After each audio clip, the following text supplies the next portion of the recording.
10 ans que Rosa se rend tous les jours dans la décharge d'Ulen, à Maputo, la capitale du Mozambique. Comme 500 autres catadors ou chiffonniers en portugais, elle cherche du plastique, du papier, des canettes, des bouteilles, toutes les matières recyclables qu'elle pourra revendre au kilo. Je suis ici à cause de la pauvreté. Je n'ai rien pour mes enfants. J'ai besoin de gagner quelque chose pour leur donner. Quand les colons portugais ont choisi cet emplacement pour les déchets il y a 50 ans, il se trouvait bien au-delà de la ville. Mais depuis, Maputo s'est étendu au point d'englober Ulen.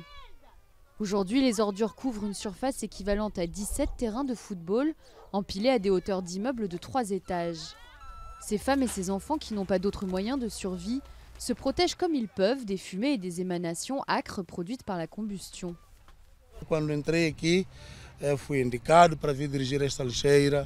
Quand j'ai pris la direction de la décharge il y a 5 ans, peu d'enfants venaient ici. Depuis, ça s'est équilibré. Ils sont presque aussi nombreux que les adultes.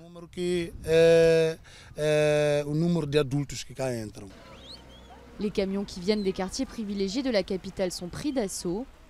Plus de 900 tonnes de déchets sont déposées ici chaque jour.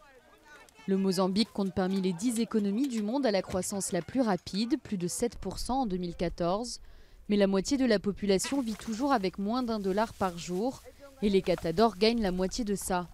Un demi-dollar dont souvent dépendent des familles entières. Ma vie est une vie de souffrance, mais je n'ai pas d'alternative. Si je ne travaille pas, je n'aurai rien pour mes enfants. Pour moi, le plus difficile ici, c'est la faim.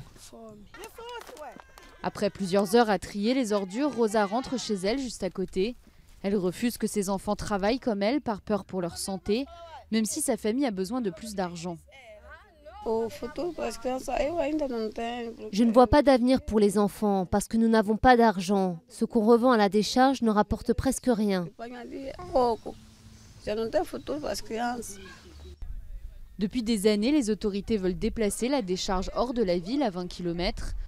Le projet ne se réalisera pas avant 2016, mais les catadors s'inquiètent déjà à l'idée de perdre leur seule ressource.